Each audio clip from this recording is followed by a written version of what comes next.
Il y a 35 000, je crois que c'est 35 000 touristes par jour en été qui passent à la Tour Eiffel. Ça, c'est le flux en bas d'un des piliers.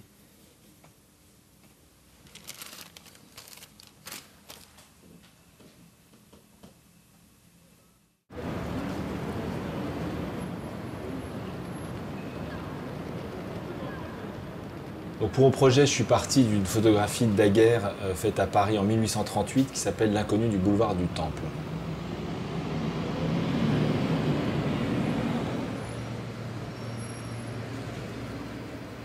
Le procédé est assez simple, je travaille à la chambre 4-5 en argentique. Mon idée c'était de me rapprocher de la photographie donc de Daguerre. J'ai photographié avec des temps de pause relativement longs, de 30 à 45 minutes en plein jour.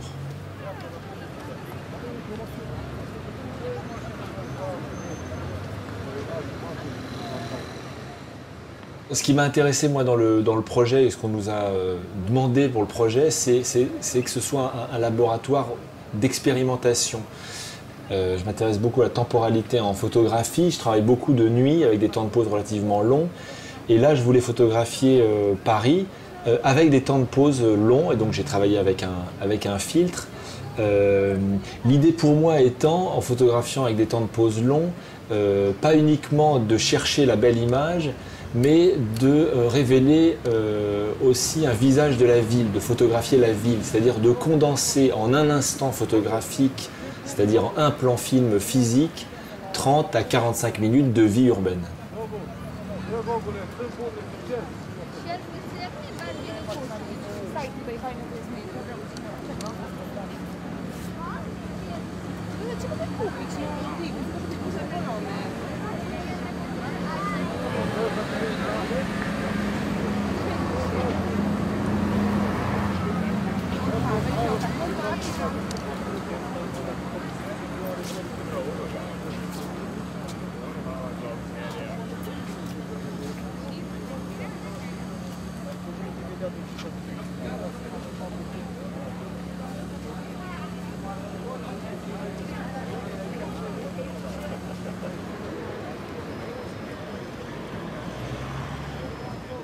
Le portrait d'une ville, pour moi, en fait, c'est un peu comme à une époque où j'ai beaucoup photographié la ville de Pékin de nuit, m'intéressait l'idée que des gens passaient dans le champ de l'appareil sans y être imprimés, par définition, à cause d'un temps de pause relativement long de nuit. De la même façon, à Paris, en travaillant avec des temps de pause longs, finalement, je ne fais pas le portrait des gens, ils m'intéressent finalement assez peu, et ils sont assez insignifiants à l'échelle de la ville. Faire le portrait d'une ville, c'est vraiment s'intéresser à son visage.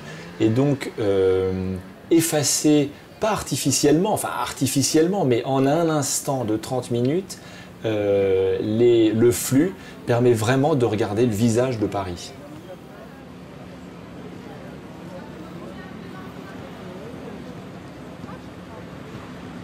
Pour les photographes qui s'intéressent comme moi au paysage, enfin qui cherchent avec humilité à s'inscrire dans une démarche photographique axée sur le paysage, la datar, c'est un passage obligé dans le sens où ça fait vraiment partie de l'histoire de la photographie du paysage. Au même titre évidemment que la mission héliographique, au même titre des grandes commandes américaines comme la FSA, la datar,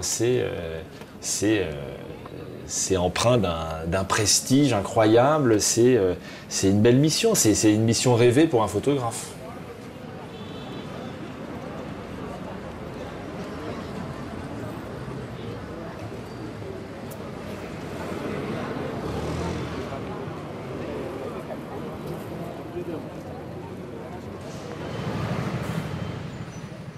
J'ai toujours été assez méfiant des grandes idées comme ça de collectifs, de photographes. J'ai été un temps membre d'une agence qui s'appelait Editing, qui n'existe plus aujourd'hui. Donc j'ai connu vraiment ce que c'était aussi que le fait voilà, de travailler ensemble dans des petites structures. Voilà, je m'en méfie beaucoup parce que je trouve que les photographes sont solitaires. Enfin, moi, je me sens, c'est vrai, dans mon métier très solitaire, mais dans le bon sens. Enfin, j'ai besoin, moi, en tout cas, de cette solitude pour avancer dans mes projets. J'ai pas forcément besoin de me confronter. Alors, je regarde beaucoup ce que font les autres par ailleurs. Mais je me méfie toujours un peu de ces projets où on est là et on parle de photographie. Moi, pour moi, la photographie, c'est prendre son appareil, prendre son sac et sortir dehors.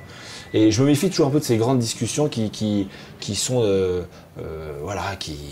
autour d'un verre de vin rouge. Voilà, ça m'a jamais vraiment parlé. Et c'est vrai que quand j'ai commencé quand Frédéric m'a parlé de FTL, je trouvais que c'était une belle idée.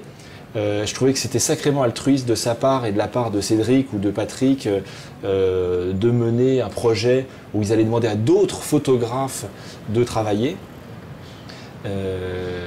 Et aujourd'hui, les choses voilà, prennent forme et c'est beau et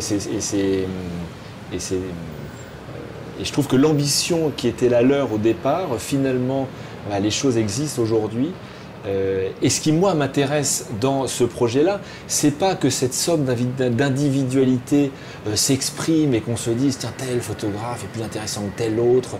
C'est pas de sortir son nom. C'est vraiment pas la volonté de s'inscrire dans une histoire. Ça, c'est le temps qui le décide. C'est pas le photographe qui le décide, c'est le spectateur et l'intérêt que ça suscitera ou pas plus tard. C'est pas du tout ça. Moi, ce qui m'intéresse dans ce projet-là, c'est que c'est vrai qu'en tant que photographe, travailler sur une série et la faire vivre, c'est difficile. En tant que groupe, c'est peut-être plus simple. Et puis, il y a peut-être une attente de voir ce que c'est aujourd'hui que la photographie française, ou en tout cas une photographie française, avec un certain nombre de regards qui se portent sur le paysage en 2013.